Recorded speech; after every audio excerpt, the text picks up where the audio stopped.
sound the sirens blare. Feel the static in the air. Next gen rising, we don't care about the fear clinging there. Step in line, hear the beat drop. Body, mind, so we don't stop. We won't stop. Train it up, train it high. Next gen reaching for the sky. Push the limit, don't ask why. This is how we're born to fly.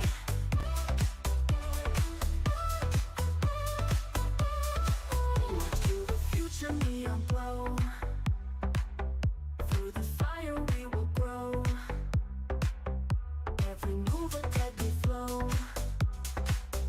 Next gen rising, let it show. Eyes ahead, the rhythm calls. Stand up tall, we break the walls.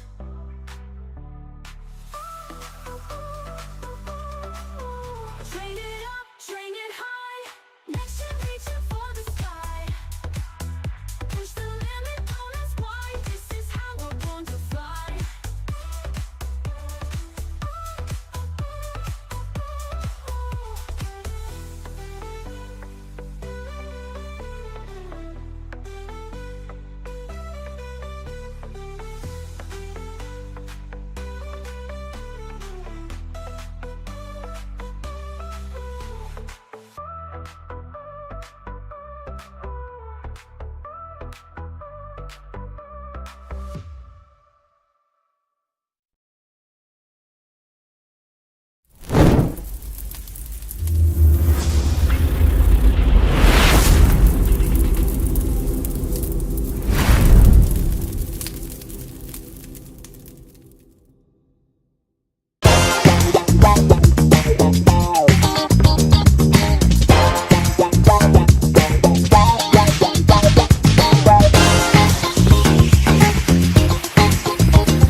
Welcome, everybody. Welcome back to another edition of Next Gen Training. Listen, man, my brother Bennett, man, he's out traveling, taking care of, um, R&R with his family, man. Salute to you, man. Hope you make it back safe, man. Hope you're having a good time. You know what I'm saying? Hope you're just enjoying yourself, man. Take plenty of pictures for me, man. So, yeah, man, salute to you, man. So, um, listen, man, we here again, man. What's up, brother David, man? We got a really good show for y'all today. Finding the right coach is the title. Um, what really matters, and when we say finding the right coach, you know, there's all kinds of coaches. There's life coaches, there's sports coaches, there's financial coaches, there's, mental, relationship coaches. There's all kinds of coaches, but the coach we're talking about is a physical fitness coach, a workout guru coach, a motivational um, coach when it comes to, you know, getting your physique together. Or could that just be within your own psyche? Can you coach yourself up to do the things that are necessary to get the body of a Greek god?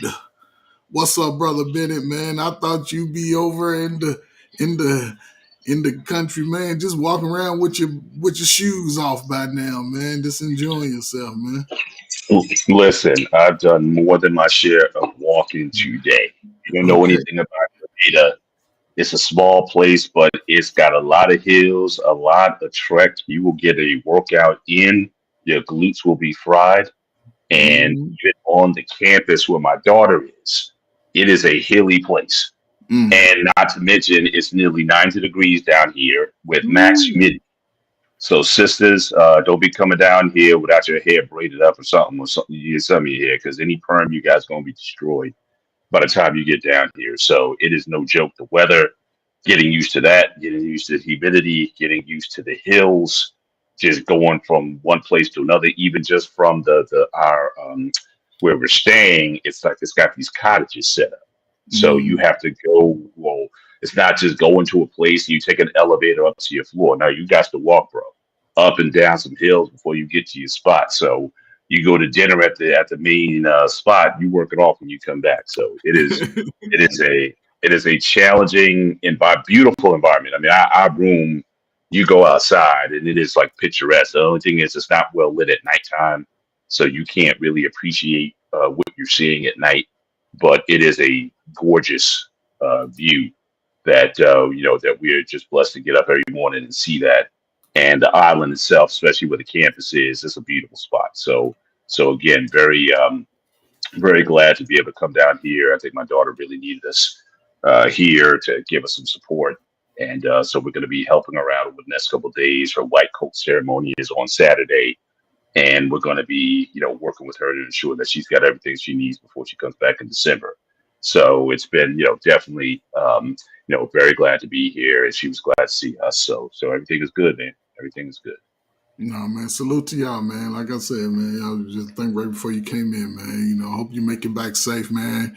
Obviously, you Appreciate enjoying it. yourself and getting your good workouts in, man. Coaching yourself up and down them hills. Coaching, Well, I'm it's sure. interesting. It's interesting too because it definitely teaches you what I'm always saying, that fitness is specific. So it doesn't matter. Like I'm literally there's a gym here at the resort we're staying at. So my wife and I are going to get up in the morning and we're going to hit that and get our workout in. But again, it's going up and down hills. Just because you might be in gym shape, that don't mean that you hill shape, or nor vice versa. So again, fitness is a very specific type of thing, and you train, you get conditioning. People were always asking what conditioning is. You get conditioned by the repetitive actions of what you're doing. So when my daughter got here initially, she was doing the huffing and puffing in terms of, it's like, oh my gosh, what did I get myself into? But now she's clowning us because she takes those same trails and hills every morning. And so she's getting, certainly she's gotten acclimated to to the environment. And so, so yeah, so it's just another lesson again in terms of what you need to be doing. Fitness. There's no one type of fitness. I mean, everyone's going to be a little bit different in that regard, and you need to be prepared for it. Certainly when it comes. So, Brother Bennett, let me ask you real quick. As far as your daughter's adjustment, has she adjusted to the climate and the terrain so Well, far? yes, yeah. So far, she's definitely certainly much more than us, which is again like we're sort of like the fitness enthusiasts. But again, when you have this kind of heat, and again, I don't go. In fact, this is one of the things I was wanting to do is to do a little bit more trail hiking and things of that nature, just as a activity. But for here, I mean, the hills are literally this steep, You getting and into it every so day, huh? yeah, and even going down is so steep that your toes will start to hurt a little bit because you're trying to You gotta stop stop yourself from yourself. Yeah. tumbling forward. So you got that going on as well as the as well as the going up hills and everything, or climbing flights of stairs. And again, we went up this one. So the way the campus works is again it's high low. You come in, it's kind of low. Most of the classrooms is up high. The only way to get to those now, again, you can take that. They do have shuttles that'll run you up there. But our daughter, I guess she just wants to, show off. She said, "We're gonna walk it." So you either walk up a long hill that goes up, or you kind of go halfway the other way around. But then there's some stairs that then Mm-hmm. take you up to the other side of it. So you can do either one, and make it make your way in there. But we were, I admit I was definitely I was bowled over when I got to the top of that hill because, like I said, I was not expecting that kind of that kind of environment. But yeah, but I could certainly see, it was motivating to an extent because, like I said, if I stayed here for a few weeks or whatever, and if I had to do that every day, I'd be like, yeah, I think I'll get pretty good at this. And so, so yeah, so I think she's fairly adjusted there. She just has some logistical things. In fact, she's moving. This is going to be her third move Wow. in the past. in the past couple of weeks. So she got it initially. There's some things going on with her dorm that she had to leave the spot. But now she's getting ready to move back over there. They had to do some things to take care of it, but because she was staying with these roommates, and that wasn't necessarily working out too well. And so we had to, make an adjustment and get her to a better situation. And so when we were able to do that, so again, that takes place actually this Saturday. And so we get her there on Saturday, and we'll be able to,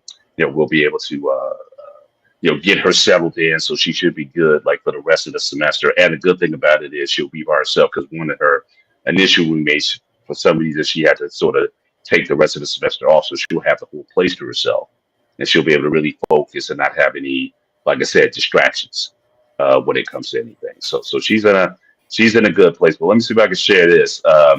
This is, like I said, when we were coming up the hill, and this is me at the top of the hill. So this is me kind of bowled over because it was so hilly going up there, man. I'm telling you, we were we were pretty exhausted. Let me see if I got a video here. Let me see if I can share this and see if we can get this to play. This is So am I still sharing? Okay, so this is us going. All right, so this is the one of the hills going all the way up. So that's you go Brother Bennett, on the video was playing. way up that. She does that every.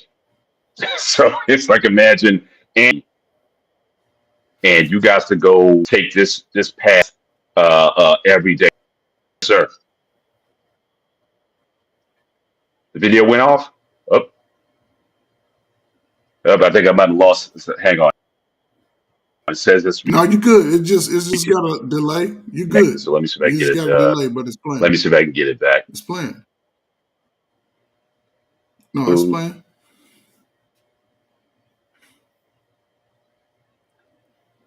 Brother Bennett, it was playing. I It was think we got playing it pretty back. good. You just have a delay.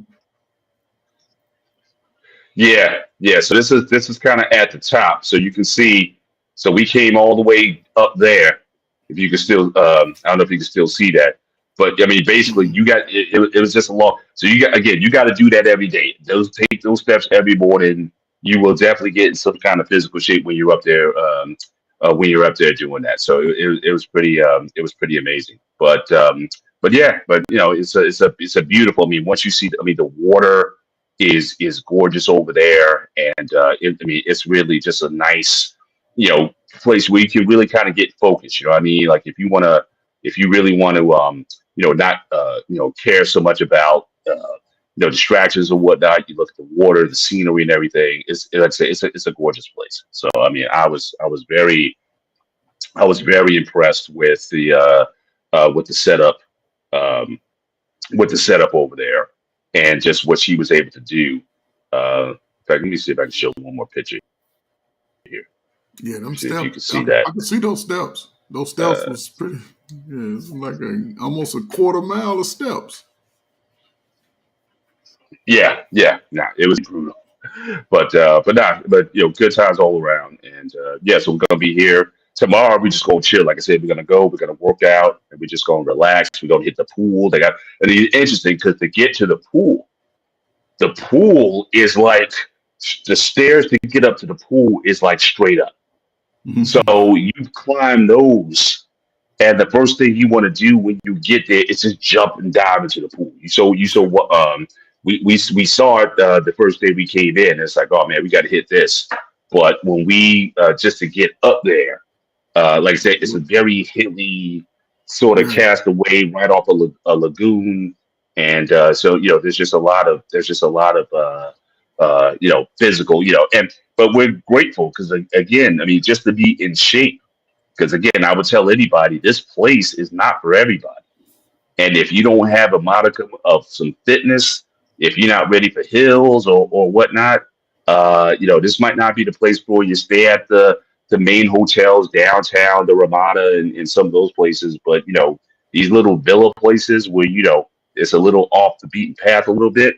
Again, but like I said, the scenery is great, but you got to work to get there, and that's really where the difference Well, is. make sure when y'all coming back from that swimming pool, make sure y'all slippers or shoes, whatever y'all wearing, are not slippery. Make sure there's no water in sight and hold on to the Absolutely, rails.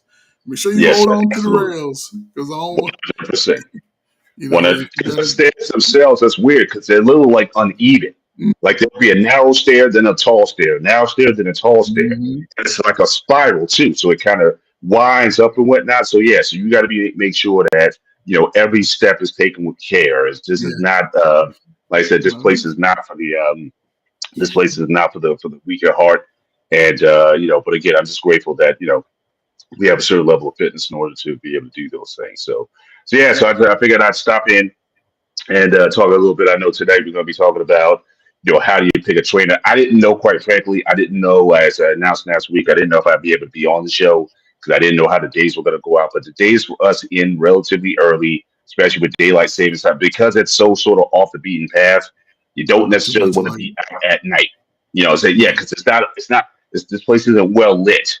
I mean, just the place itself, there's not a lot of lighting and whatnot. So you don't want to be walking around by yourself at night to some of these places and things of that nature. So we have a pretty early night, and then so we just chilling, in for the rest of the night. So it's like, okay, I think I kind of come on, maybe hit a few spots that I want to kind of raise tonight, and then we can kind of call today. But I know I sent you the list ahead of time. It's just some of the points that I wanted to raise. So any one of those you Yeah. wanted to bring up, we can sort of do that. But No, man. otherwise, yeah, I sent I sent the text to you in Sparta, Oh, and okay, man. You sent it in the group text. no, it was just a text with you and Sparta. Oh, okay. I'm looking at it now, man. I'm like, okay, what's this? Okay, here we go, man. Here we go, man. So Yeah. you want me I'll just go down the list itself, man. Just Okay. since If you want to just yeah. if you just want to go down, then I can just illuminate each particular point, or to add. I just kind of want to hit the main bullet points, and then we can kind of go from there. But just real quick, I don't know if it was done earlier. Just certainly for anyone coming in tonight, just make sure you hit the like button as you come in. Certainly helps the algorithm. And any questions that you may have in the chat, or any experience that you may have had, either working with a personal trainer or a coach, certainly let them know let us know if any questions that I may be able to tackle in that. But I see certainly Craig is in the chat tonight. Good to see you again. Good to share stage you on Tuesday, and just encourage you to keep hanging tough and to be able to definitely, yeah, that is, you get into rocky shape running up those hills, man. It's Walter Payton. I remember he used to take these hills, running back for the Bears. He used to do that kind of stuff. Yeah, you will definitely get in some crazy kind of shape just living here because of the way the terrain is and how you have to go up to get into especially into all the nicer homes tend to be up and elevated. So you got Yeah, these of course. winding roads that kind of go uphill and whatnot. There's one lane, and also this is British, since this Grenada is British, so everybody drives on the left side. So that is getting used to, like, guys coming towards you. It's like, wait a minute, you're on the wrong side. But I got to remind myself, it's like, no, this is they use the left side over here. So all those things you have to be mindful of when you're here.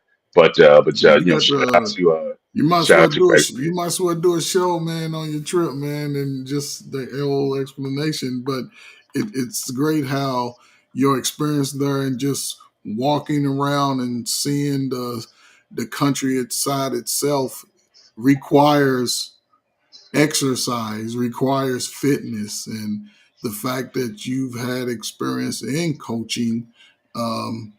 In training someone how to actually get through I guess, a proficient workout. Mhm. Um, you are even experiencing some challenges just within itself of just walking. So you're not even on Yes. a machine, you're just walking through the country and realizing, hell, 90 days of this, I'll probably be in the best lower body shape I could be. But also the climate makes a difference for those people. Also their diet. is a lot healthier than the state. So I'm sure you don't see And too many yes. 350s, 400 pounders walking around, do you?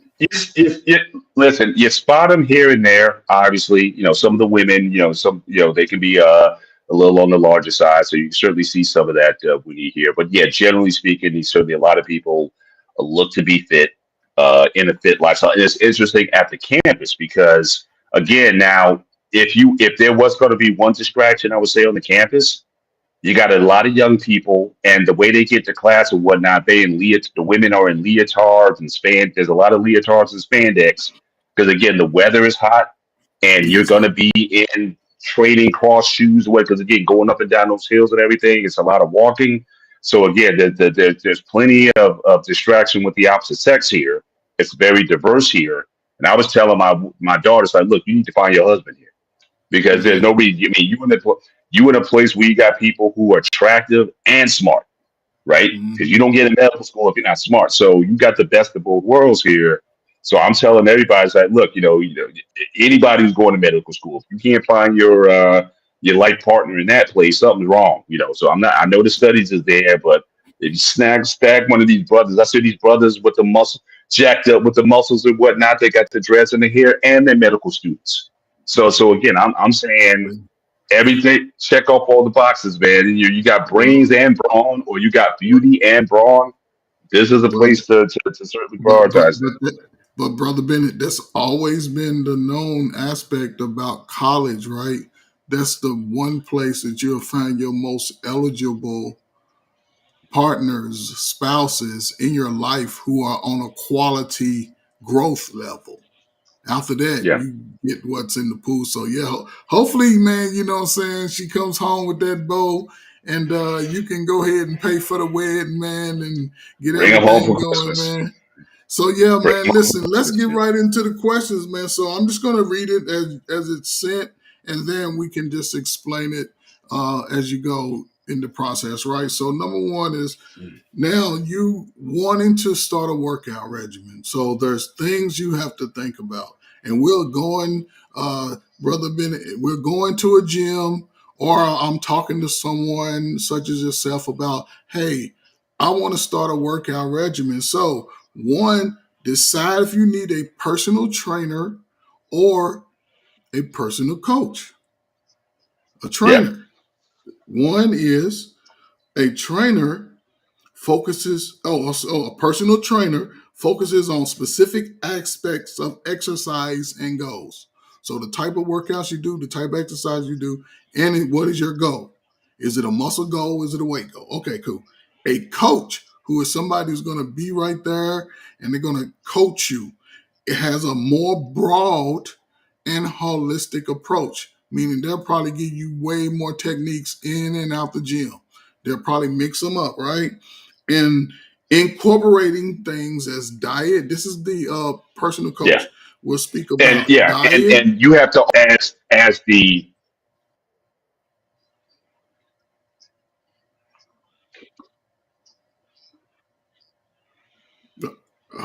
Okay, so they're going to focus on diet, stress management, mindset, and long-term outcomes. So, yep, brother that's what Bennett, I'm. could you just break down the differences in the coach and the personal trainer, and go into some of the details of what each may do? Well, yeah, well, as I think my description was pretty accurate in that all coaches are personal trainers, but not all personal trainers are coaches. So again, if you want to talk about, it's just like on a football team, right? Especially at the professional level, certainly at the collegiate level or professional level, you have the head coach who's interested in, I guess, the long term outcomes. But then he has position coaches or trainers or strength and conditioning trainers to help with specific aspects of a player's game. So again, I think with a personal trainer, how you perform an exercise, very similar to what we did on the last show, how you perform an exercise, what type of equipment to use, what kind of goals specifically are you trying to accomplish. I think those are things that a personal trainer is going to be interested in. But when you talk about coaching, you're not just concerned about how the exercise is performed. Doing the exercise the right way is very important. But I think a coach really gets to the bottom line as to why you're doing it. What is the long term outcome? What do you expect to get out of this? So there's a mental aspect that comes with being a coach that you have to work on. Mindset is an aspect that you have to work on. And then again, you also expand outside the gym. So diet. Now, technically, most coaches and personal trainers, most of them are not certified dietitians. Nevertheless, based on their experiences, they may offer advice when it comes to what the foods that you need to be eating and things of that nature. Now, a lot of personal trainers will stay away from coaching or stay away from diet advice and those sort of things. One, because those are things that you cannot control. A personal trainer can control the environment that they're in. So the machines, the weight, the sets, the reps, that what they can control. But I tell people all the time, I can give you the perfect diet, lay out the diet plan for you in terms of how you're going to lose weight, gain weight, build muscle, whatever it is. I can't control you once you leave my purview. And so I cannot guarantee those outcomes. So I'm going to hold back. In fact, I wouldn't say that I'm a coach, certainly in terms of dieting. I don't guarantee those. If I specify what specifically I do, I tend to focus more so on strength training, more so than personal coaching, because those other aspects, I may give it to you, but I can't guarantee those. But certainly I can have a lot more control and have much more say in the outcomes of things when it comes to the training aspect of it. But for a lot of people who want to be coaches, that's a hard group to work with, because you don't control those outcomes once they leave your gym or your environment or what have Yeah. So Brother Bennett, I guess if I was going to break it down to someone, right, would it be safe to say, okay, if I'm going to focus on a physical trainer, that's someone who's going to be specifically focused on gym and workout, gym you. Correct. placement. Probably they'll meet you at a workout facility and and coach you through those specific exercises and things like that. Correct. Or it Correct. could be in your home or something like that if you have the Correct. space for that. Their But home. most people typically do it Yeah. outside of their home and do it at a park. Yeah. I've seen them do it and it's just specific. Now the coach, like you said, may go and give you a suggested recipe of foods to eat. But ultimately, all of that comes down to you as the individual, Yeah. because you would not want to pay your money to an individual and they create these plans for you, and then it's a 6 to 8 week plan and we 6 weeks in and you still haven't started following the the food regimen, the anything outside of the gym. You're still, so yeah, that could be a waste of money for you, or it could be a great benefit. It's all about you, because they And well, the crazy thing about it, I've seen cases where, again, those clients ask for a refund for things that the so coach or the trainer never asked, never said, never promised them. So again, I yep. think initially that initial conversation that you have with a potential coach or a trainer is very important. The personal trainer or the coach, they need to be very specific, and it needs to be written in Yeah, terms of that's what being are they offering and what they can do and what they cannot do. yes. So again, that really has to be spelled out before there's any paperwork that's signed, any contracts made. You need to really lay that out, because I've seen cases where, look, I didn't get the body I wanted in the 21 days or the 6 months or whatever it is, and they're still saying, but it's like, what did you do A, B, and C? So they still want to hold you to a promise that was never laid out, because again, your expectations wasn't there. Now, the one thing I would say that certainly what I have done, because again, a lot of times, and this is going to get into a later point that we're talking about, is again, how much does the trainer or coach care about the individual? There have been times when people have come over to my home and I can already tell that they're not in the proper mind frame to train. And rather than just going through the motions, I will literally stop and then give them the floor. And you'll be surprised how many times people are just in a different headspace. They just had a fight or breakup with a girlfriend or a wife. They just lost a job, or they have a deadline that they're trying to meet. The stress levels is something that they're dealing with. And then sometimes what I'll do is I'll stop it and I'll spend the next hour just talking to them. You know what I'm saying? Just giving them a floor to say, hey, what's on your mind, whatever. And I won't even charge for the time. Because again, we didn't technically train. So just my personality is such where again, I care about the individual holistically more so than the physical outcome. Who cares if you got big muscles if you still have a small brain? So I want to be attentive to that. So I have gone into that sort of coaching realm from time to time just out of compassion, but it's not something that I guarantee or offer with the contract or what I'm presenting, because again, I understand the things that I can control. Those are the things that I'm going to. That's what my business is based on. But being compassionate towards another human being who may be going through something, that takes it out of the realm of coaching. And I'm just Paul at that point. And hey, let's just break it down. Let me make you a drink or whatever. Sit down. We just gonna talk it out. Whatever's going on with you.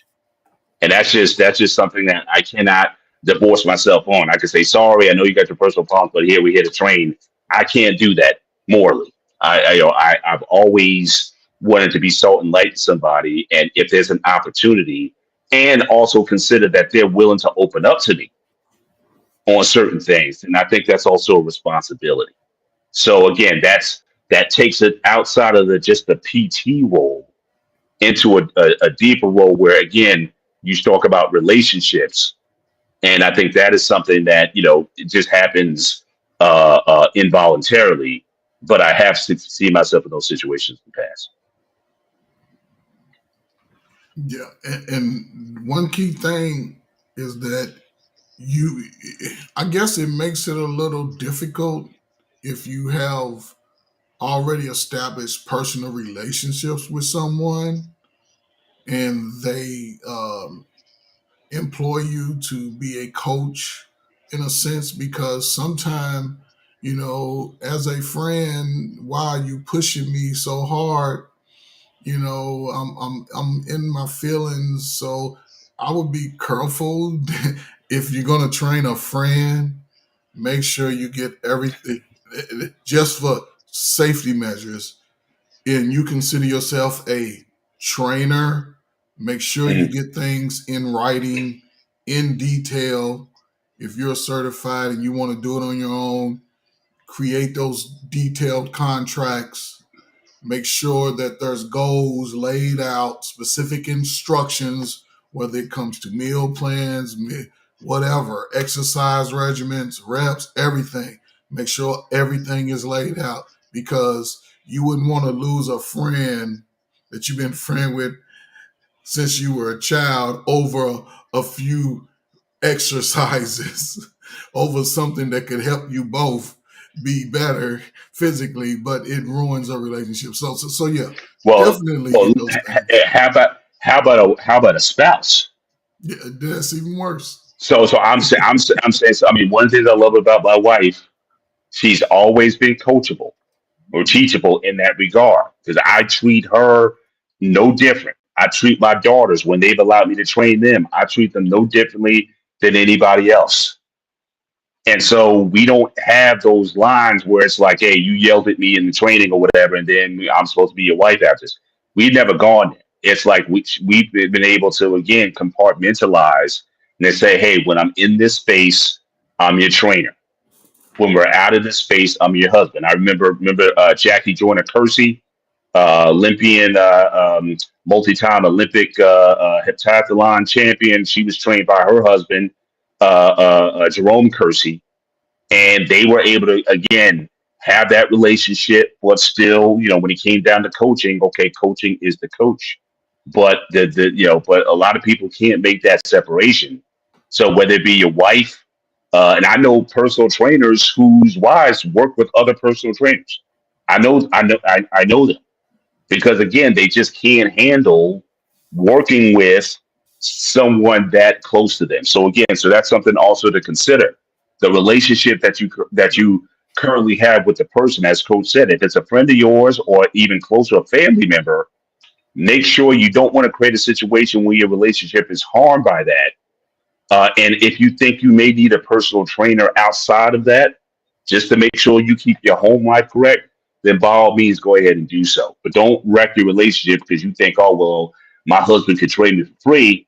But what's the long term cost of doing that? Unless you guys have a pretty good relationship where that is doable. But let's get it. Let's go to the next one, man. So number 2. So as a individual looking to work out, listen, learn your goals. So what are your goals, and do you believe the potential coach, he's on this side, physical trainer, can help you get there? Yeah, What are your goals? Do you believe the potential coach or trainer could help you achieve your goals as an absolutely. individual? Go into that space with that on your So mind. Go yeah. ahead. So you got to understand, you're the client, right? The person hiring, that's the client, but the personal trainer or coach, that's the expert.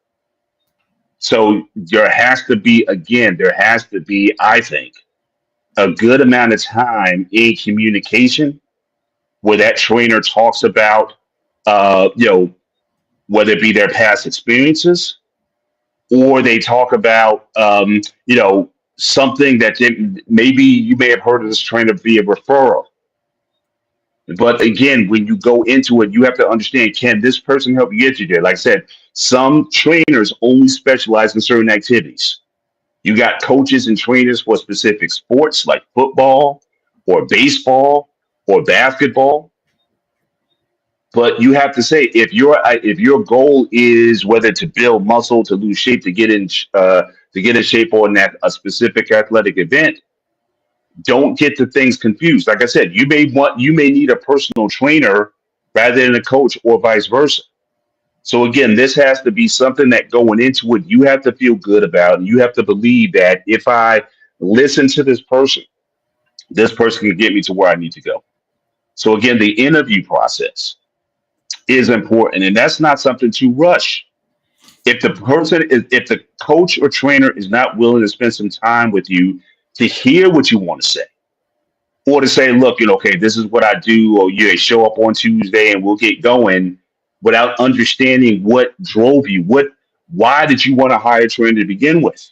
I ask very general questions about their lifestyle and what if this is something that has been on your mind for a long time. Why have you got on it up to this point? Why did you decide that now is the right time? So again, this is a business relationship, but a relationship nonetheless. And therefore, you have to communicate to make sure that you guys are aligned. That basically what I am offering is going to align with what your goals are. But if you don't know what your goals are, I'm just here. I just want to get in shit. Now, there have been times when I've met people whose goals I felt were very unrealistic, and I told them straight up, I don't think I can help you. It's not worth your time, nor mine, or your money in order to continue this on. Because again, what they were looking for, you have to, again, there has to be an alignment. So again, be willing to have those. It's just like and that it's interesting because that's how even in your dating relationships, that's how that should work also, right? We talk about in relationships a lot on the show. How many times people go out and they start dating, but they haven't had the conversations. Are they truly aligned on what they want? If you're a marriage minded individual, why are you going out with somebody who is not marriage minded? So again, you have to have those conversations up front. And you have to have, as the paying customer, you have to believe that this person can help you to achieve those particular goals. And if you can't, then don't go into a relationship. Don't sign a contract. If you can, recommend somebody else. It's like, look, I don't deal with that so much, but there's a guy over here that, hey, give me my contact information. Here, this person can help you better.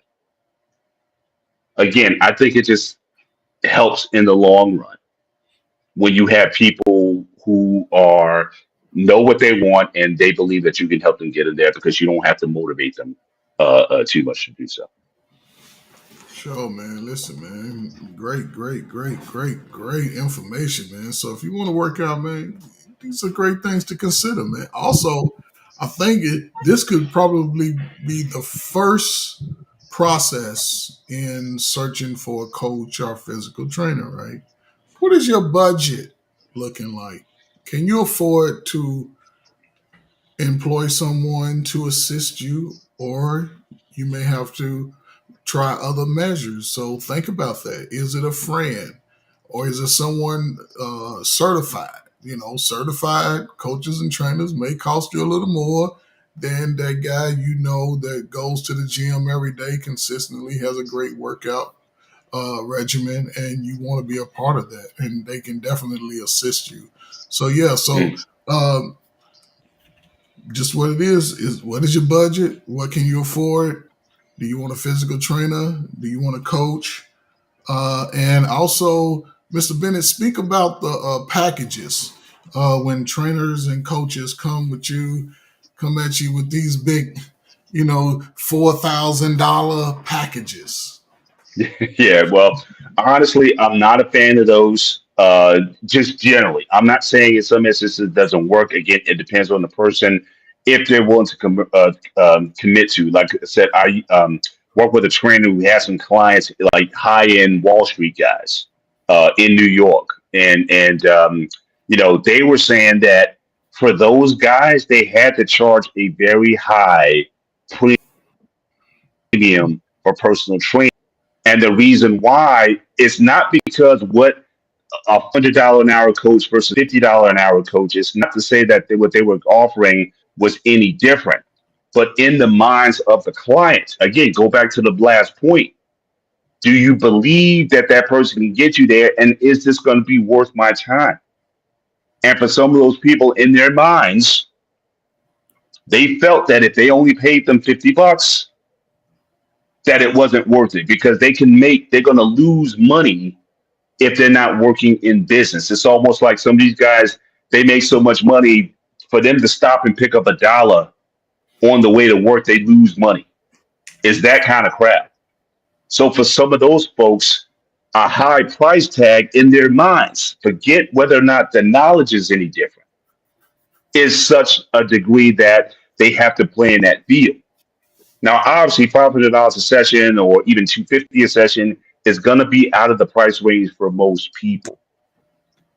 And so, again, that makes the discussion easy. But don't necessarily get dissuaded by the fact that the $500 an hour trainer or even $150 an hour trainer is that much better than anybody else. So that's number one. But especially, I'm very leery of having people sign up for these big time packages, 20 training sessions for $4,000 or $2,500 or whatever. Again, especially if the person themselves isn't fully committed or brought in. And so again, that's to be a waste of money. And so again, I'd be wary. I wouldn't sign any contract. If anything, pay per session. And again, see how you're feeling. Do you see the progress? Do you see the change in the physical? Do you see the change in mental? Try this person for a few sessions. And if you think that going with a long-term plan will save you money over time, then you may want to consider it at that point. But again, it's like anything else, especially if they try to offer that up front. I would be leery of those kind of things. So again, be mindful of budgets and don't even get persuaded by how the personal trainer looks. They can have muscles all over and six pack and shredded and whatnot, but again, that doesn't mean that you're necessarily going to achieve that because, again, are you willing to do what that person did to get to where they're at? And does that align with your goals? And does that align with your does that align with your values? Because for a lot of those guys to get checked like that, they may be doing things that you may find immoral. And a lot of those guys you've been seeing over the last few years, a lot of these fitness influencers and bodybuilders and whatnot dying early. I'm talking about under 50 years old. These guys are dying. So don't be persuaded by if the person looks, I mean, it's good if the person's living a lifestyle. I mean, going to an obese personal trainer, or a coach, that may seem like an oxymoron, to do that. So I understand that to a degree, but don't necessarily be persuaded so much by how the guy looks to say, okay, this guy knows what he's doing, and therefore let me sign up for these packages. So just being very mindful of that. But I would definitely do a trial basis, do a few sessions to see, is this person going to be right for you? And I think this is also going to come into play with some of the future points that coach is going to bring up. No, for sure, man. Great topic, man. We got the Sparta, the CEO of Sparta HQ Network. What is joining going us, on, man. guys? How you doing, man? So you want to comment, man, on and as far as our topic Yeah, I is, actually wanted to join the show because I have a sour taste with trainers and coaches because I've been burned so many times. Like I had paid them sign a contract, and they ghost me, or they don't use. Okay, my line of work, for example, I'm a chef, so food is I have a taste of food, or in a kitchen you don't have a lot of time to sit down and eat your meals, unfortunately. So I always bring that up to the point, like, well, you can figure, I can do it. You can, if I can do it, you can do it. Like, but you're a trainer. You have different lifestyle than me, and this is where coaching's always been a sour taste in my mouth. Like, for example, I was talking to a trainer the other day, and he kept telling me, I'm doing the best I can. And me and Paul had this conversation the other day about my calories. I was a little bit under, and I adjusted that already. And my protein was done. He was just like negative about it. Like, well, if you hire me, but I can't afford, $500 for 3 sessions. That's way out of my budget. And everything is, some of them are expensive as shit. I worked with him once. I got a pretty good workout. I'm not denying it. I was sore. I literally was sore right after the workout. So, by that said, I want to give the floor to Paul. What do you say to that? But as far as, I'm sorry, specifically what now? So him being too expensive or too. For example, we didn't know each other. I came to you as a personal trainer, and I explained to you I'm a chef. So how can we work around that somehow to get me to my goal? Okay, I think that'll be a good conversation for the next question. Okay. Based off what you're saying, Sparta. Based off what you're saying, so I'll read the question, right? Well, first of all, let me make this statement. Availability is important in your workout and in hiring someone to assist in that. So does your schedule align? Does your schedule and the person you hire to train you schedule align? And sometimes I believe physical trainers, sometimes they work in a facility, so they have to have their time slots allotted with the availability of the facility. And some may do that as a part-time job also. So have to consider that. So are you willing to make adjustments to meet them if you set a schedule or if the schedules are different? And since they have what you want, will you be willing to make those adjustments if they have the type of workout regimen and they offer the packages that you're looking for to get specific results? So I think what you were asking, this is a great time for Mr. Bennett to sort of tie it all into what you were asking. Okay, cool. Yeah, well, like I said, it's a relationship, right? And again, people have to make time and put resources in for a relationship to work, especially when you know what is required up front. So again, the money thing isn't easy. If he's charging a price that you can't afford, then that's not someone you need to be in a relationship with. Point blank, period. So again, that shouldn't be something that's is you should be upset about it. It's like, look, I can't afford it, so move on. Now, in regards to the lifestyle, you as a coach, you as a chef, and or any lifestyle that requires that you spend a lot of time in that activity, you're gonna have to make some time. Now, again, can this person meet you based on their? Because again, a lot of the guys, who, especially if they work at a gym or whatever, they have very specific time slots, and they're always looking to fill them. And if you can't make those slots, then I think certainly it's in their right to either insist that you make a change to that, or again, you find someone who can work with an alternative lifestyle. No diddy. But what I'm saying is you have to be able to meet them somewhat what they're demanding. Now, some of the things that you talked about earlier, the food thing. I mean, yes, there's if you for specific goals, there are some specific macros, right? If you want to put on muscle, you're not going to be able to do that with 50 grams of protein, based on your diet. It's just there's certain things that again you're going to have to make some sacrifices for to meet. And that can also go into budget because again, can I afford to buy more food, more of the healthier foods, less snack foods and more chicken, more proteins, more whole foods, more things? Am I gonna have the time to properly prepare those things? So again, this is a conversation that you have to start all the way back at point number one. What am I, as the hiring client, willing to do to meet what the expert, quote unquote expert, is suggesting that I do in this particular situation?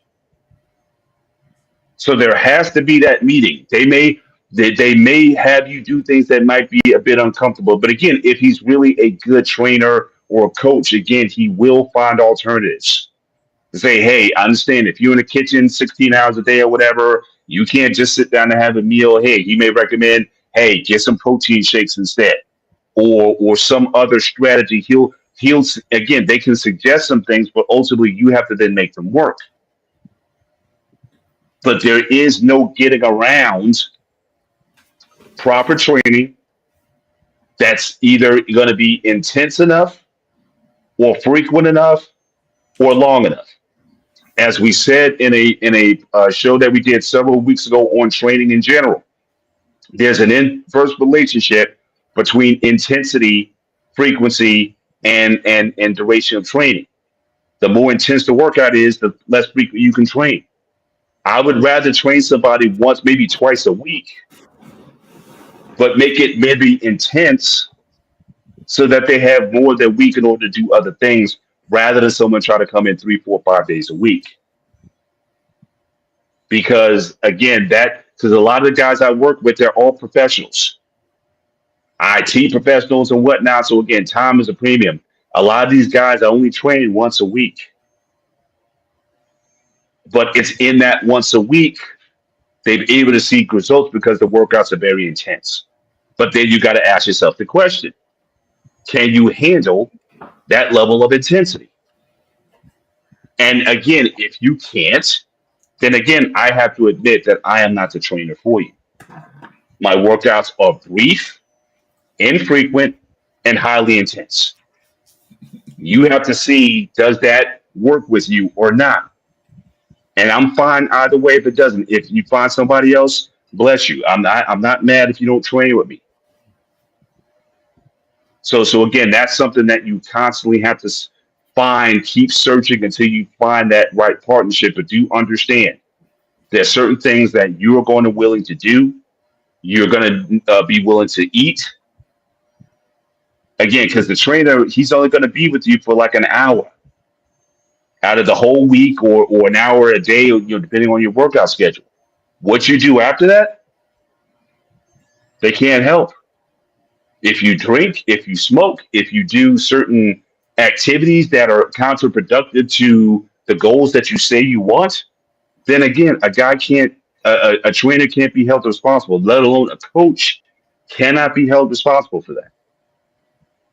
So again, that gets back to that internal conversation. What are your goals and what am I willing to do to get them? And once I have those identified, then who can help me get there? So it's going to take some on your part as well as the coach to see if they can work. But again, not every coach is for everybody. If the coach is a couple hours away and it's hard to get to them, again, now if you go there once a week, that may be worth it. 3-4 days a week, driving a couple hours to get to a coach, maybe not worth it. No matter how good they are or what their resume is, it doesn't fit your lifestyle. It doesn't fit your goals. So you have to be mindful of that. Yeah. And that part I agree 100% because it's hard to find a coach or a trainer that understands, okay, listen, you're a chef, you do this, do that. They only care about, okay, you know what, you can do, I can do it, you can do it. It doesn't always work like that. And you just Yeah. stuff. Yeah, empathy, I think in general as a coach is important. But again, there's going to be limits to empathy because again, you can only shortcut the process only so much. But I think certainly a good trainer will try to again work around a lifestyle. I got folks who are trained who are vegetarians, vegans. It's much harder for vegans and vegetarians to get the necessary protein from other sources to equivocate what you can get through animal products. But at the same time, I still got to at least give them, at least I have to try to say, well, can you do this? And it may require that they may have to eat more food because protein that comes from vegan sources, you generally have to get more of it. And so can you commit to eat so I can't eat that much food? Well, then again, your goals are going to be compromised. Mhm. Yeah. But you But try your best to try to accommodate where a person is. But even with picking a trainer, also you have to think about there's so many hours in a day, and you may not be the only client of that trainer. So Yeah. that's why it's important to sort of look at times available of being available, and like Brother Bennett mentioned, he may be available for an hour, and if someone is showing up 10, 15, 20 minutes late, then that cuts into your hour and they already have other clients who are on time, then they're not going to jeopardize that business or reputation for one person who's a little bit tardy every session. That's important because those trainers take it, a good trainer would take it very serious because there's a lot of money to be made in being a personal trainer. But it also comes with being thorough and being timely. So if you know that time slot doesn't fit for you, please find another trainer who's willing to meet that time slot and has the flexibility. But most personal trainers or even coaches, a coach may have a little bit more flexibility than someone who's been a personal trainer for a living. They may not have that flexibility. So it also goes, I guess the next point goes into what you were saying, right? Because Peter, I would like to know which trainer or coach you would prefer. So number 6 is the personality temperament. Just listening to Brother Bennett talk about a workout, don't come up in there thinking you're going to sit on the couch every day. Don't come over not prepared to work out. I understand that he takes his workouts out seriously. And he's expecting at least some work to be done during that time. So, Peter, the question I would have for you is, would you prefer a trainer who's highly motivated and dedicated, like a drill sergeant style, or would you prefer a more laid back, walk you and instruct you through every step? Actually, that's a very easy question for me. Me personally, I want like more a drill sergeant. Let's get to work. And let's push this through. If you're having a bad day, we can talk about it after the workout. That's how I always been. Well, I don't consider that drill sergeant per se. Like, for example, there's some guys who yell and scream at you. Like, if you ever watch Go back and watch Dorian Yates' Blood and Guts training and his training partner and the way he goes at him. You got that, but then you got guys who talk you through it. Okay, so again, breathe. Okay, 3 more reps, 2 more reps. I'm much more that kind. I'm kind of like Bob Ross to an extent. You know, Bob Ross, the painter guy, and whatnot. I'm kind of more in that vein. Focus in. Make sure you're breathing. Okay, we're gonna go here. 5 more reps. Okay, 4 more, 3 more. Okay, I need you to push now. Okay, through the chest and through the shoulders, and then repeat again. Very much instructional along the way. I'm not saying, come on, man, what's the matter with you? I'm not that kind of guy. I don't swear. Well, I don't swear ever. But one thing that I do, a lot of coaches rely on swearing. If they're not dropping whatever, they feel like they're not motivating enough. Again, I never felt that I had to swear to motivate someone. So again, but you might be that kind of person. Maybe you come from a football background where your coaches swore at you all the time, and maybe you think you may need that. For me, people may say, look, I'm kind of boring.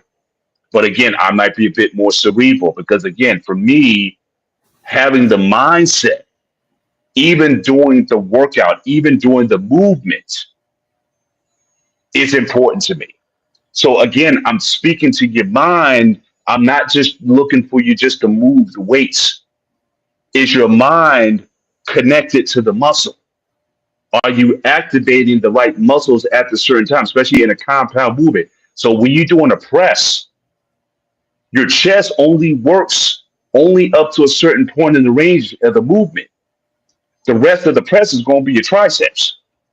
So again, how do you transfer that energy from your chest into your triceps at the end of the workout? And then likewise, as you lower the weight back down for another repetition, taking the load off the triceps and putting it back on the chest. So I'm working on this entire mind muscle connection, getting all of this to work together. If I'm screaming at you or swearing at you, I don't know, again, for most people, some people may need that. I mean, I know a lot of bodybuilders. I know people who work in that pace or whatever. And they said, oh, come on, get this effing right. Come on, get F that, get this thing. That's just never been who I am. So that's another thing about a personal trainer. I don't fake it. I don't become someone else in that process. I am who I am. Again, but that's the thing. Is my energy level, does that match yours? If you need that guy says, get that effing rep up, if that's the type of guy you need, then go to that guy. You will never hear me utter an F word ever. Especially when I'm working with a client, especially when I'm working with women. I've worked with kids, and that's just something that I don't do. And I never felt that an F-bomb was ever going to get you through a workout. But I guess for some people it does. And for those people, then again, there's plenty of guys out there, especially you go to these gyms, they're playing the heavy metal music, and with the swearing, the heavy metal, the rock, and it's just the hip hop with all of the N words and the F bombs in it. And some people they just need to be in that kind of energy and space. That's not my energy. And so again, I admit I'm not going to be for everybody. But the way I kind of coach through, the way I do things is the way I do things.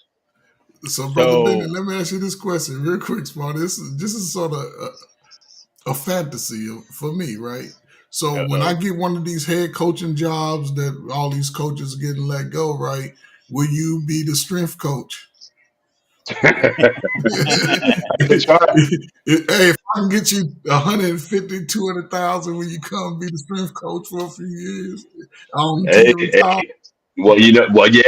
I'm already working on that retirement plan, but yeah, I mean, there's every types of ways to win, right? So again, coach, you're obviously familiar with football. There's Tony Dungy, right, and then there's Mike Ditka. Yeah, for sure. Two totally different personalities. Bill Belichick. Yeah. Bill Belichick, exactly. Or Bill Parcells. Yeah, Bill Parcells. So again, there's a lot of different ways that people get results. So again, it's really going to depend on what, and some people respond. You as a coach, some kids respond better when you get on a little bit. Come on, get up there, get that thing. Then some you just gonna have to pull them aside, put them in a corner, put your arm around them, and say, "Hey, you were kind of flaring out there today. What's going on? You better than that." Again, finding that balance. Now, some coaches, again, you play for a certain team, that's your coach. That's your coach. You're gonna have to live with it or quit. Well, now with the transfer portal, if you don't like a coach, you'd be like, I'm bouncing to the transfer portal. But you got to find that relationship that works. And if it's not going to be with this person, then get it from somewhere else. But being a taskmaster, that's just never been my, that's just never been my MO. I kind of agree with Paul 100% of this, because as a martial arts instructor myself, a sensei, it's times that you guide the students and times you push them. But cursing at them, I think, is unprofessional, to be honest with you guys. And like, come on, motherfucker, move. And like, it doesn't do anything. It pisses people off. Now, if you're like trying to push it, let's say you lift, like, come on, push, something like that. Yeah, I don't see anything wrong with that personally. Yeah. But we know people in that bodybuilding world, that F-bomb thing, that works for some people. Like I said, I'm not trying to judge it. I'm just saying you have to find that right fit. You know what I mean? But again, I've never found. Yeah. I was going to say, I'll judge it for you. Don't be cursing at the damn trainee. Don't curse at the trainee. I agree. And the reason I say it, because you want their mind to be in the space of working out. You want them to focus on the task at hand instead of thinking about how you said certain things. I think it's very dangerous to have to be a trainer and to get, because people respond to words, and words do have meaning. So be careful. Right. Right. Now, again, but like I said, I'm not going to judge it per se. Generally speaking, I would say cursing is bad for business. Generally speaking. I just don't see a need where cursing really adds any value to any business. But what I would say is this. Let's just say you're the client and you're constantly swearing. That's just your vibe. Now, again, unless you wanted the folks to be like, hey, I prefer you don't swear when we're doing this or whatever, that sort of thing. But again, you take cues. Again, as a trainer, you can understand what may push and motivate a person by, again, how they speak. And so if they're the ones who are swearing as they're going through something, and let's say if you're generally somebody who does swear, but you don't do it for business, then you might want to even ask the question, hey, I see you swear a lot or whatever. Hey, would swearing, would that help you through? And he's like, yeah, man, effing right it would. Well, then do what you want at that point. And again, but if that's what you do, me as a principal, I won't do it because that's just not who I am. But if that is, again, but that takes communication. And again, so that's what I'm saying. Before you get into any training, understanding the person, their lifestyle, their background, what motivates them, what turns them off, what doesn't. That's a relationship that you have to build. Mm-hmm. And if it gets to that point where that becomes something that, okay, if he says something to you, it's not malicious, it's just to motivate. And if you respond positively to that motivation, you guys, when the session's over, you guys dap each other up and leave and shake hands or whatever and say, look, I'll see you next time or whatever. I'm good with that. But generally speaking, if I was training trainers, I'm saying as a business, I would never tell you to swear at anyone because you don't know how they would take it. And why risk it because you think, or this idea, you think you'll sound more bad, or tougher because you start swearing. And it doesn't necessarily true. It's the same thing with comedy, right? Coach, you've seen this too. Comedians, you see a lot of bad comedians when their jokes aren't hitting, they start cursing. Mm-hmm. But if you are a funny comedian, you can be funny without even swearing.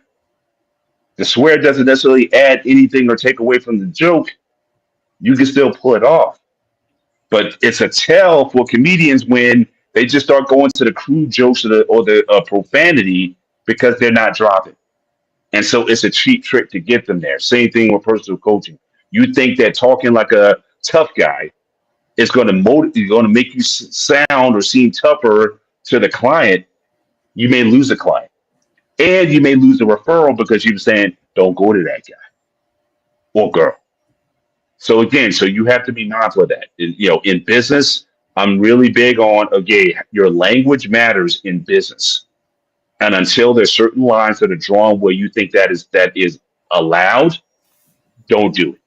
It can wreck your business and your reputation. I totally agree on that because Yeah. cursing is not. Listen, I curse. I do. I'm not going to deny that. But Yeah. when I'm in front of my customers, I watch my P's and Q's. Believe it or not. Yeah, that's again, words have meaning, and words can be harmful, especially if you're in a position to try to teach, motivate, or just, I guess, inspire someone. So be careful with that. So now, I guess it would be a good question, Sparta. Um, would you, understanding that sometime in physical training, there's required touch, right?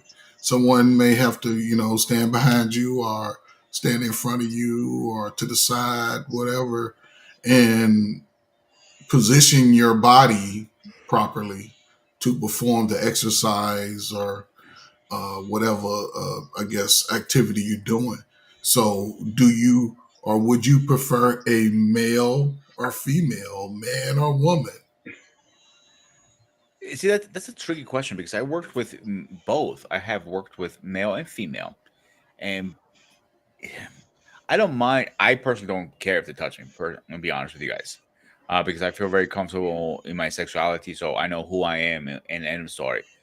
Same thing with Master Ray, my instructor. He had to, move us, touch us, whatever, and he made it very clear from the beginning. Whoever signs up, part of his waiver, listen, I do have to touch the students at times because if the punches are wrong or X, Y, Z, I have to correct it. So by that said, I personally don't mind, but there are people do mind that. So I would recommend, and I think Paul will back me up, ask before you touch. Right. Yeah. Well, even if you ask before you touch, again, depending on what you're trying to do, it can therefore limit the training. Like there's certain things that I have to, get you in certain positions or alignments. Or again, we are in a PC world. We're in a different mind space. Your touch could be innocent. It's all about how the other person perceives it. Correct. And so if I'm working with a woman, again, it could get off. Even me as the trainer, I may ask myself, or would I want to limit myself to, do I want? And so the question is not only for the client, it's also a question for the trainer. I know some trainers, they don't work with the opposite sex. They just don't. Because again, they just don't want that risk. Because all you need is one to be like, he touched me inappropriately or whatever. It could have been totally innocent. You guys are one-on-one. Unless there's cameras around or something, it could be very risky. So again, for some people, it's like, do I want to go through this? So again, those are things you have to ask yourself. It's the same thing with getting a massage. Do you prefer a female to give you a massage, or do you want a male to give you a massage? I mean, a real one, not just clothes on, clothes off, face down, and he's going to be working you over. Is that something that you would be comfortable with? Some people wouldn't, So Hans at the massage parlor, if you're Susie going in, you mean be like, hey, maybe I prefer a female or what have you. I mean, those are considerations that you have to be mindful of. You have to be comfortable with that, but also the trainer has to be comfortable with that as well. And I've seen some trainers who just say bow out, or one-on-one session. So again, let's say if you're a person, some person they may work you out at your home. Some again not comfortable with that because again it's not a public place, it's not open, there's not cameras, there's not anything that is protecting you. And so, and I always tell guys, just in general, be very careful when you're with somebody who you're not dating or so an intimate like that, that you find yourself in one-on-one situations, being in a car with them or going into, private sessions with them. Be very careful. Keep that stuff very above board because you just never know what's going to happen, in this situation or an innocent touch, a touch on the shoulder or on the hand or something like that, if how it's perceived. So again, those are things I would just be mindful of. And again, if that is a consideration of yours, then yeah, you might want to stick with the male coaches over the female coaches or what have you. So just some things to consider for the client and the trainer or coach. Things to consider. Like a good example is when you work out at a personal training studio. There's most of those personal studios don't have cameras or anything like that, and I worked in those, and I had some great experiences and some really really bad experience. Here's a good example. One experience was a good experience. It was a woman trainer, and I had no issues. She trained us correctly. It was with my ex, we blew through it. I enjoyed the workout with her.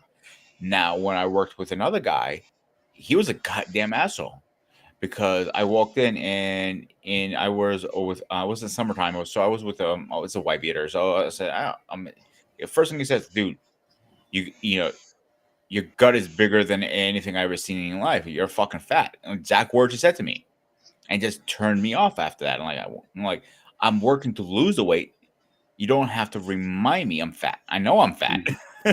Mhm. Yeah, yeah. I mean, those kind of those are kind of things. Again, your words matter, and those are things that you got to be mindful of. So again, language, putting you down, or that kind of negative motivation, or what have you. Again, I'm just not about that. It's just about not so much weight. You accept where you are, and basically, let's see how we can improve and build from here.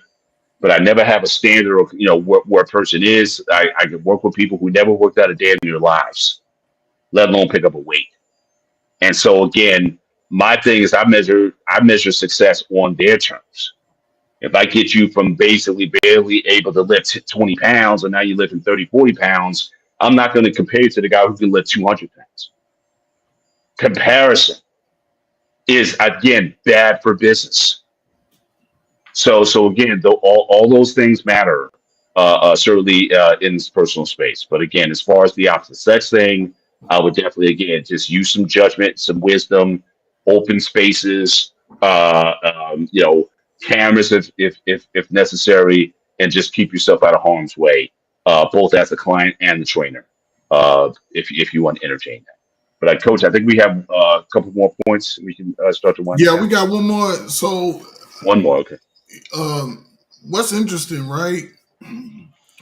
We talked about the aspects of personal trainers and coaches and things that are important to you, and I appreciate this last one, right? Because it comes down to um, you as an individual. Why are you uh, wanting to work out in the first place? And I'll say this, then I'll let you rock out, brother Bennett. If you have never really worked out before or have spent years between workouts and now, we all get older and you're 10 years past the last time you worked out, I would definitely recommend talking into your medical professional, your doctor. Maybe ask them to perform some form of stress test to see what level of endurance uh, you are and how you can sort of build on that. I wouldn't just run to a gym, hire a personal trainer who's been working out for the last 5 years straight, and he can put you on his. I would at least consult someone, preferably your own doctor, and they'll maybe give you suggestions on taking baby steps, things you can do that may not require a trainer or a coach. But then as you progress, you can definitely amp up your workout. So basically, Brother Bennett, explain why someone would choose to one workout or start to work out, some reasons why they may choose to do it, and which one would you prefer if you were a novice person looking to sort of start their workout regimen? Okay, before you go there, I think there's one you kind of touched on it a little bit. I want to make sure that I cover this last point. I think part of what you said kind of goes into it. Risk is a big thing that we all have to be mindful of. So when you talked about going to your doctor to make sure that you are healthy enough. Now, again, this also gets into a definition that I defined earlier in other shows. There's a big difference between health and fitness. There is an intersection of the two, but you got to be mindful. Health is the absence of injury, of disease, or sickness. The absence of. You would certainly go to a doctor, especially if you haven't worked out for a period of time, or you should be going to the doctor every year. If you're a man over 40, you need to be going to your doctor every year. Yes, you get that digital exam. Yes, you get all that done. So you should already be up on what your health markers are already looking like and consulting with your doctor to see if you are healthy enough to begin training. And so one of the things that a personal trainer or coach should do is, again, and you only hurt yourself when you don't admit it, have some sort of health assessment done. Do you have diabetes? Do you have certain illnesses? Or is there an injury that you're still recovering from? Those are questions that need to be answered, and you only hurt yourself when you don't answer correctly. I had a guy came to me one time, and he was so gung-ho about training, and he was like, oh, by the way, I had a brain aneurysm a few months ago. What the hell? A young kid, I mean, gung-ho kid, it's like, you had a brain aneurysm, dude. I can't take that risk on. I wouldn't definitely. So I'm saying you have to be very mindful and intentional. Guys who've had cancer, now cancer's tricky because anything that like a lot of the times the treatments in that is that they try to prevent you from doing anything that's considered anabolic. Because as your muscles grow or you get fitter, cancer cells can also grow. So a lot of times, a lot of oncologists are not so apt on a lot of cancer patients or recovering going immediately into strength training because, again, it fights against, you got to get rid of the cancer first. But you're getting swole, but your cancer is also getting swole. They're along for the ride. So, again, getting the consent of a doctor that says this person is healthy enough to begin a strength training program. Again, this also gets into the specificity of what the trainer is offering. Now, if you want to run, if you want to jog, you want to ride a bike, you want to go on these trails or that in Grenada that I'm going on every day, that's one thing. If you want to do strength training, that's another thing. Make sure that is done. That you ask your doctor, am I healthy enough to begin this activity? And then what types of activities you're going to be doing. Now, again, a lot of coaches, a lot of trainers keep their people coming back because they have their persons doing things that require them to be there. That's a red flag to me. Because really, it should come to a point where a personal trainer should be temporary. I don't believe, now again, do people come to me who've come to me for years? Yes. But the only reason they come to me is for one reason: it's for accountability. That's it. But they know how to work out because I'm not going to have them doing things. I'm not going to have you doing a squat with 225 on your back, squatting on a medicine ball. But you have a lot of coaches and personal trainers will have their clients doing things that require their attention. Therefore, they keep hiring them back. But for most people, there are basic movements that you can do on your own, especially with the availability in certain places of certain machines, that you should be able to do on your own without any coaches. There should be a point where you graduate. But again, you should have a certain level of self-motivation. A lifetime coach almost seems problematic to me, Coach. Me personally, you may have a different view on that, Coach, but a person who's constantly having to go back to, if you're in therapy, therapy should have an end date to it, in my view. Yeah. You going to a therapist for 10 years, something's wrong. Or you had so much trauma that it's, that's a lot of trauma to recover from. But I'm just saying, but these guys, they have them doing risky exercises, dangerous exercises that require them to assist, because if the person did it on their own, they would be at risk.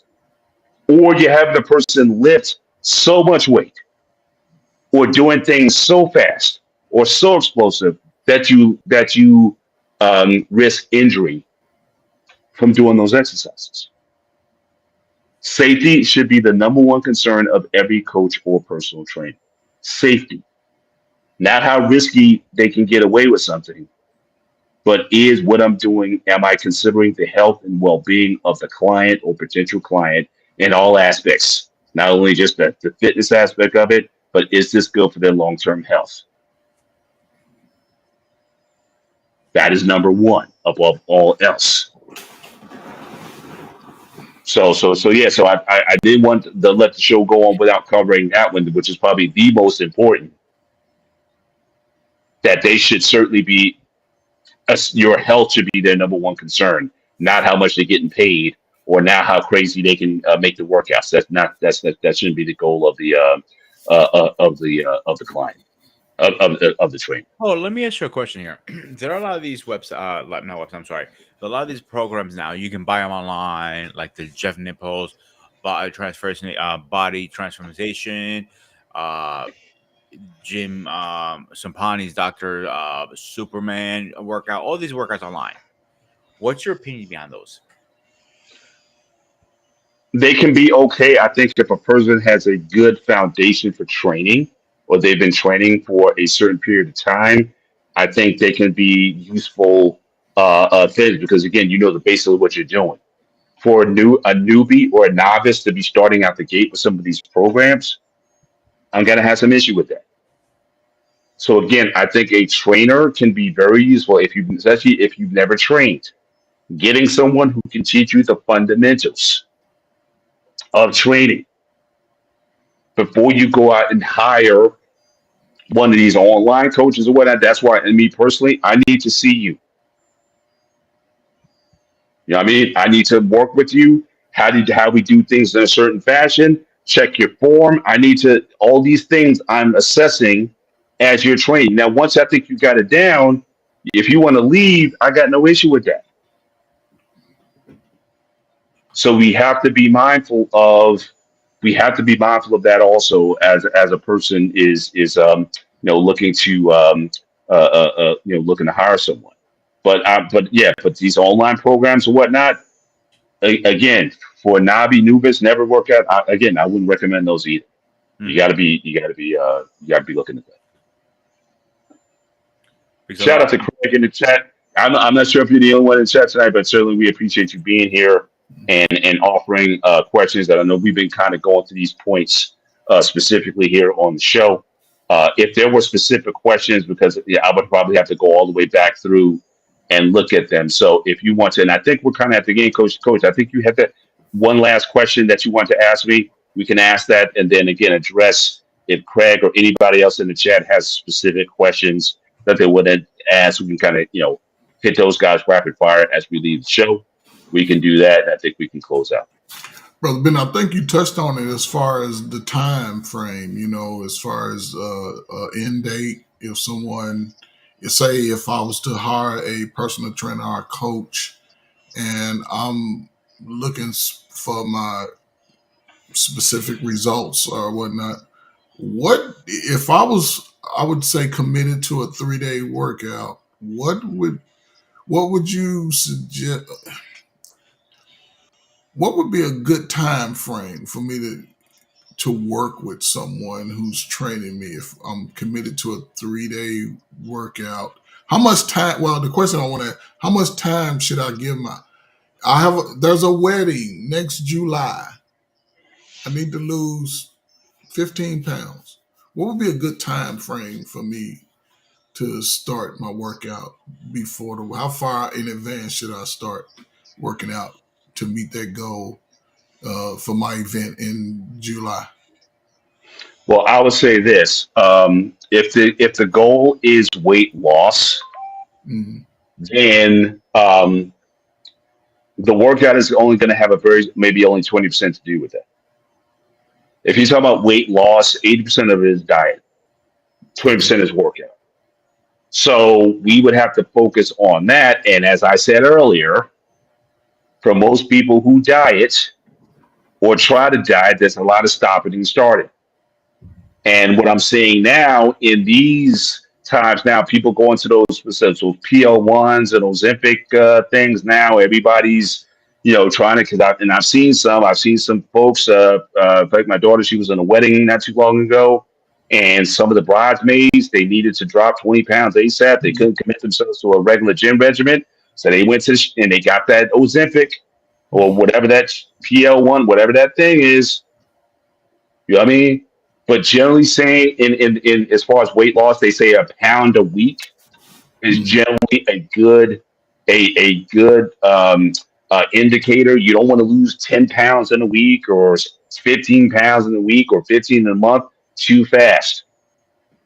Because generally speaking, when you lose that much weight that fast, you're losing muscle more so than you're losing body fat. And you can tell when these people lose all that weight very quickly, their bodies look very soft. It's not toned. And so, again, you got to be very careful with those type of fast solutions, those quick fixes.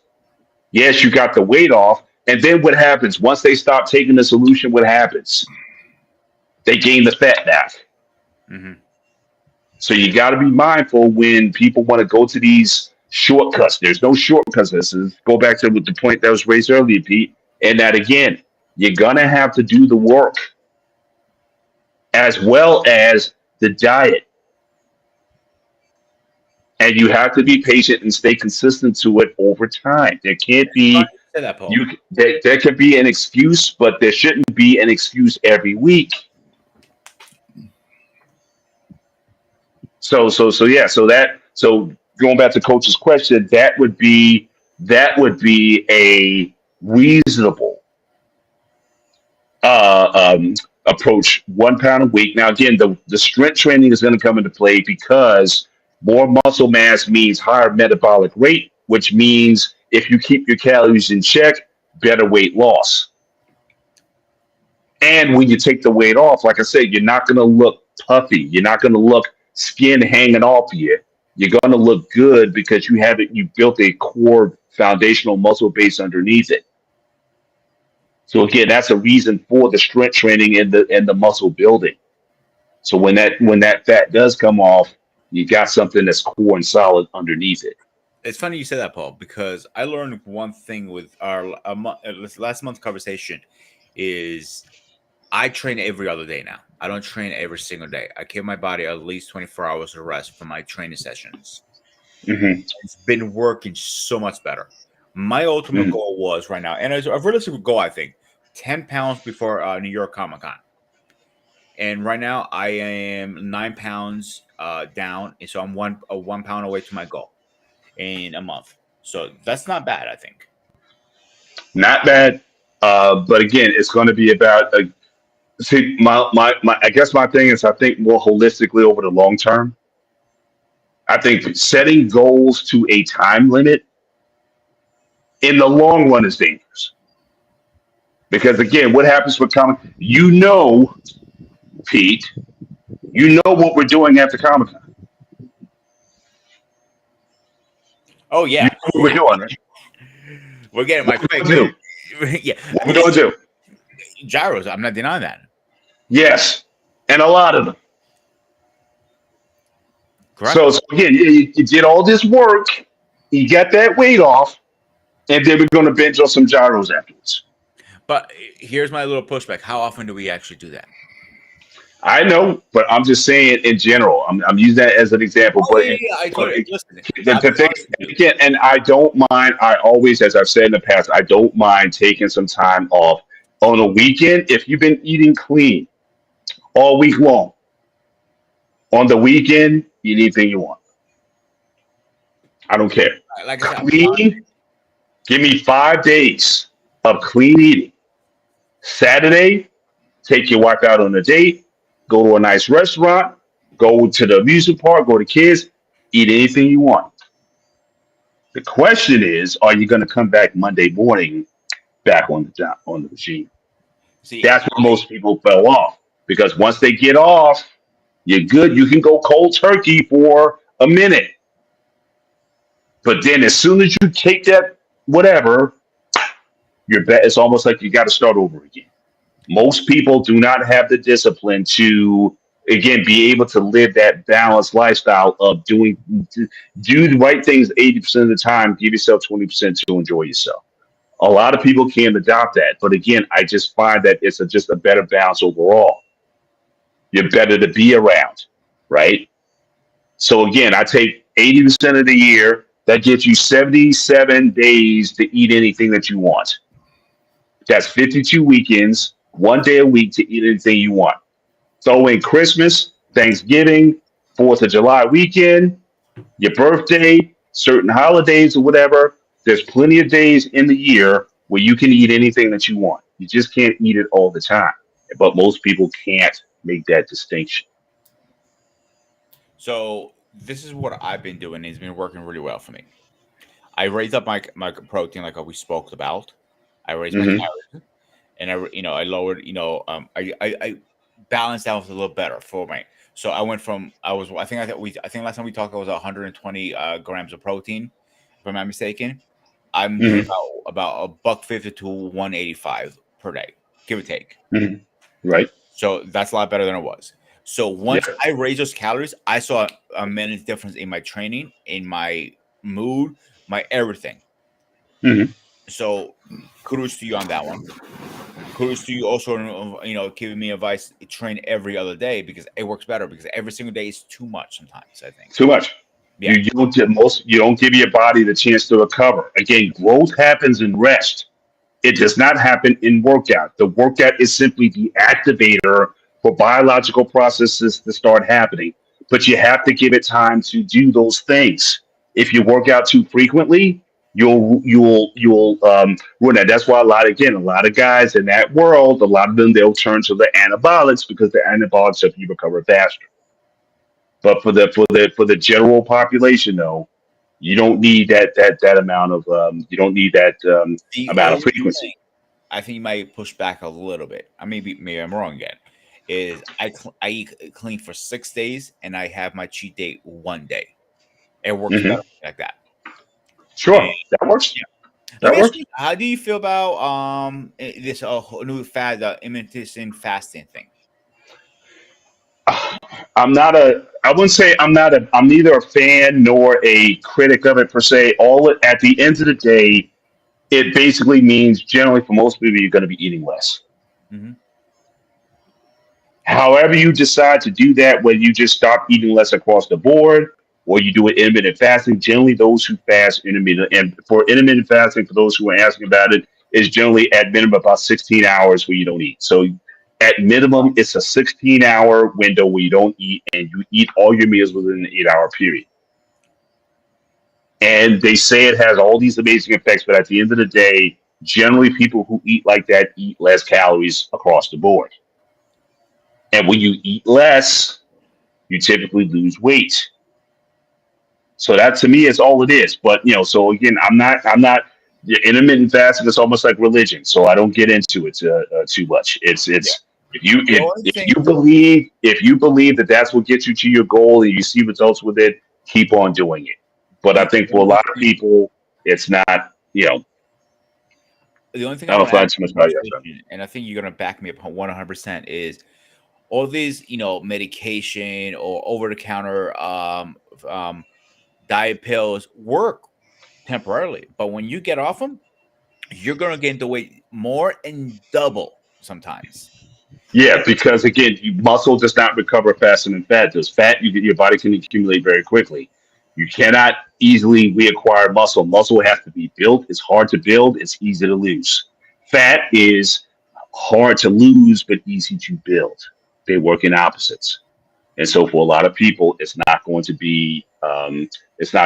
work for them where they go for these quick measures because what times or not you lose skeletal muscle, and that's not generally good over time. But I want to go back and look at some of the points that Craig raised. So Craig asked a question about his wife. He likes some advice about clearing fat around your wife's heart. Wife's heart, but the easy way for her because of heart problems. Again, that is let's see, better pain less today. Selected that Just might be Rogue One. yeah. So again, so for someone, if once you start getting fat around the organs, fatty liver disease, or around the heart, the thing is going to be the same.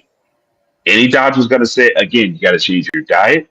You have to start getting active and do things that the doctor says you're healthy enough to do. Is your wife healthy enough to begin some sort of workout program? And if so, what? For her, she might only be clear for walking or light weights, but could she handle a regimented training program? Those are things that she needs to get assessed for. But generally speaking, the process is the same. You cannot spot reduce fat. People always ask us, how do I get rid of fat in my midsection? Or in this case, how do you get rid of fat around your internal organs? It's the same process. You have to create a caloric deficit. And while you're creating that caloric deficit, build enough healthy muscle, skeletal muscle in the process to boost up your metabolic rate. And then watch what you're putting in your stomach and watch it over time. There's no fast track to weight loss. Healthy weight loss, I should say, anyway. Yeah, one So thing I do it's, want to it's mention is you have people like my buddy CQ, for example, who's been shot 13 times. He has a lot of injuries. Those are special cases that yes, he needs to get on medication and lose weight. Not That's not for everybody, obviously. People with major injuries from the military, I think Coach is going to back me up on this. Is That's an exception to that rule. King is another good example of that. I would say there's certainly lifestyle. If you look at the lifestyle of a lot of military guys, it's just like football players, coach, right? You get out the NFL and you blow up to 400 pounds. Because again, when you were in the league, you were training all the time. You were training in the off season, you trained in the preseason, you trained during the year. You were on a regimen. But for a lot of people, especially ex-military guys, once they get out of that regimented lifestyle, eating foods that may not necessarily be as plentiful, because again, there's, I'm assuming that there's, coach, I'm assuming, are there some weight requirements for a soldier in the military? There are weight requirements based off height.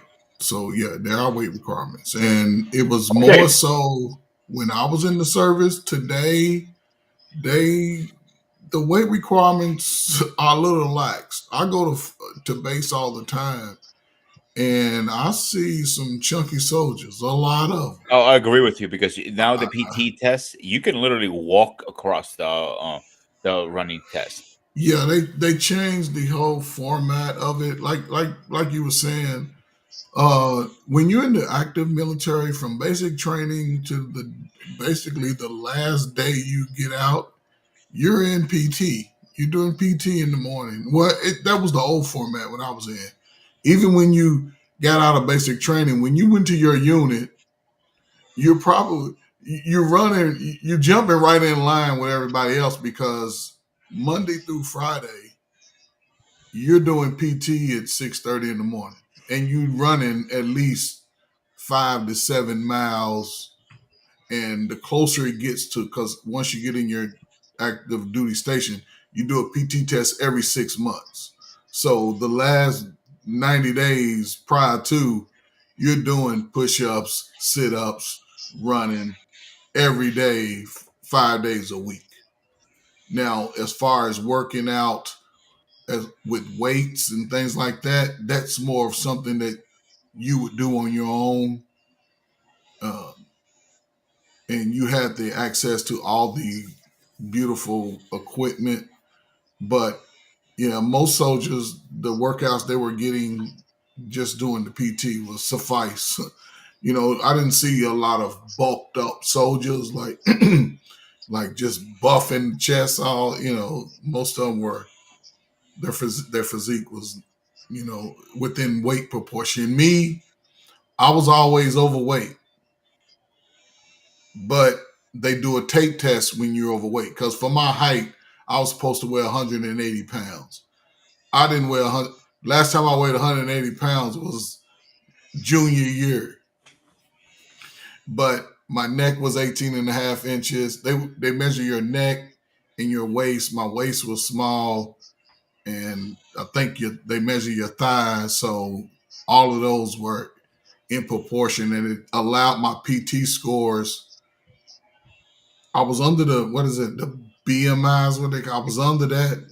BMI, yeah. Deal, and my PT scores were always at the highest.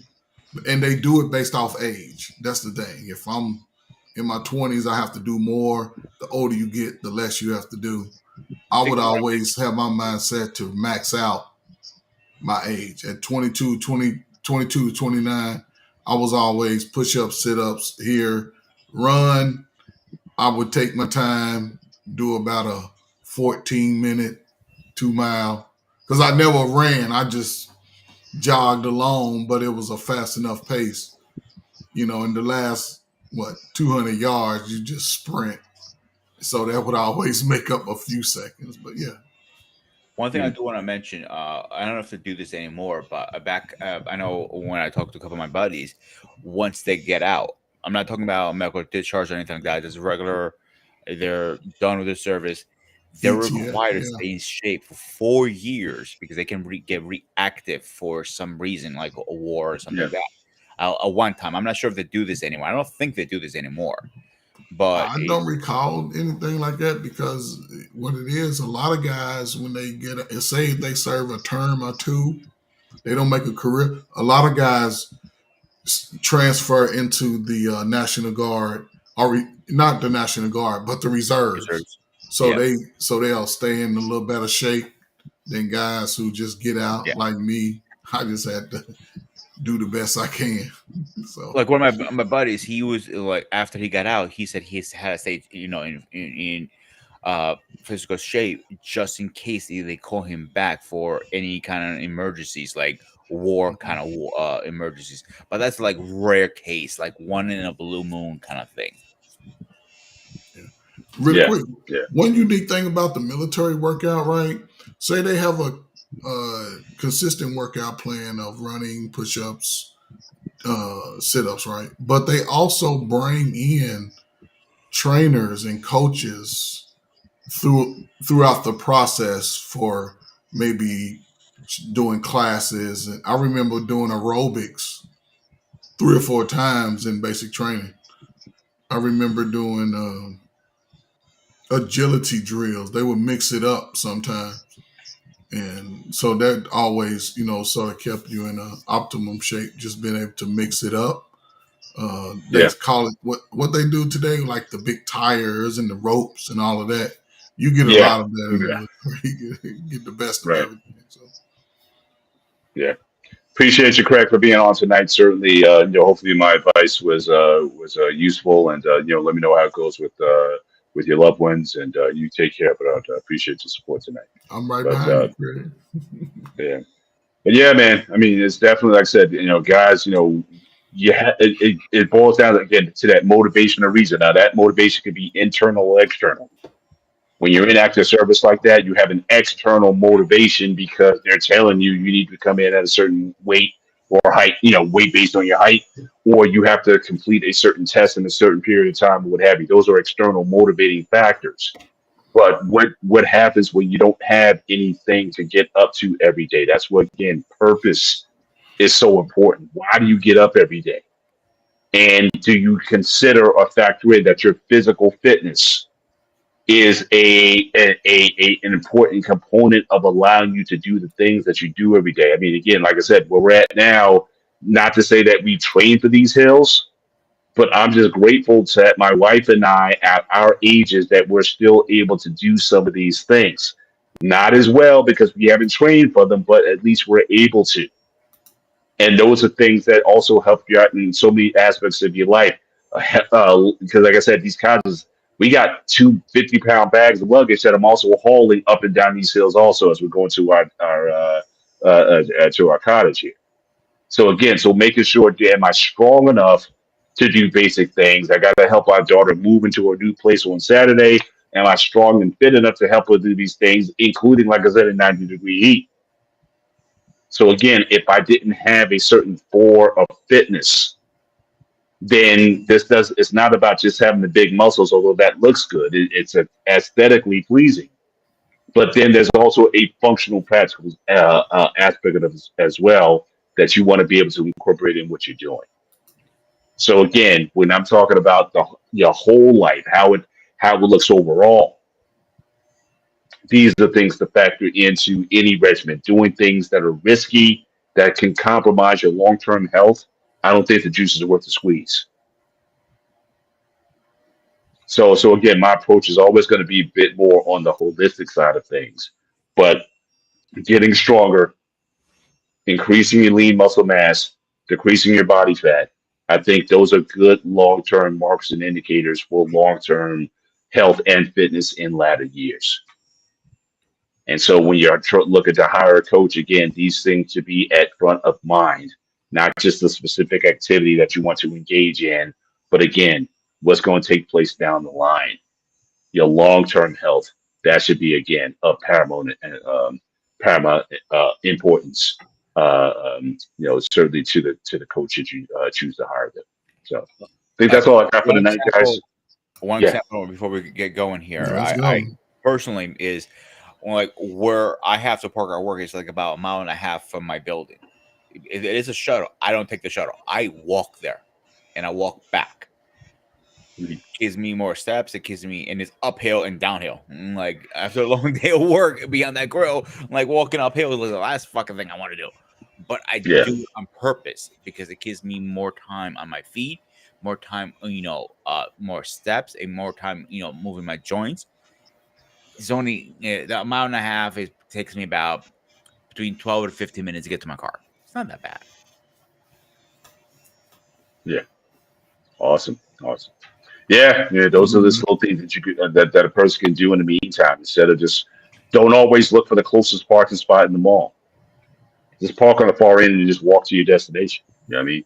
It's just little things like that. You can always find steps in a day to do a certain activity. So don't always look for the easy route, easy way out. Try to challenge yourself to do better. But I think that's all I had. Yeah, man. Listen, man, great show, man. Appreciate everybody coming out, man. Thank you for coming up, Spartan, man. Brother Bennett, man. Listen, man, to me, you've been up here too long, man, because you had your workout today. You worked on legs today. You're going to have to recoup tomorrow. You know what I'm saying? So enjoy your relaxation. And I'm training tomorrow. So, like I said, tomorrow, after the training, we're going to be at the pool. We're going to be chilling. So, we're not even going out. Our driver stopped at a local supermarket. We bought food for tomorrow, so we ain't going nowhere. We spend the whole day here, and we just going to chillax and just take it easy. But yeah, definitely. What time is it there now? Same time as Eastern Standard Time. Same time. Okay, I wasn't sure about that. Yep. Well, salute to you, man. Salute to your family, man. Make it back here safe, man. You know, And when you get back, take we're your gonna time, schedule a man. workout together. Sounds good. All right, Let's man. do it. Let's set it up. Yeah. Come to the dungeon. Come to the dungeon. Oh, I Come will. to the Trust me, dungeon, I will. man. You know me. Absolutely. All right, bros. Man. All right, guys. Great show. Let's Another episode wrap of up. Next Gen Training in the Books, ladies and gentlemen. Have a good night. See you next week. Take care of yourself and be safe. Boy, look at that.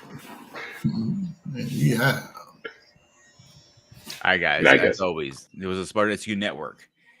He is Mr. Benedict, Coach Ferg, the Spartan, and this was the SU Network. As always, stay fresh, stay safe, and I'll see you guys on the next one.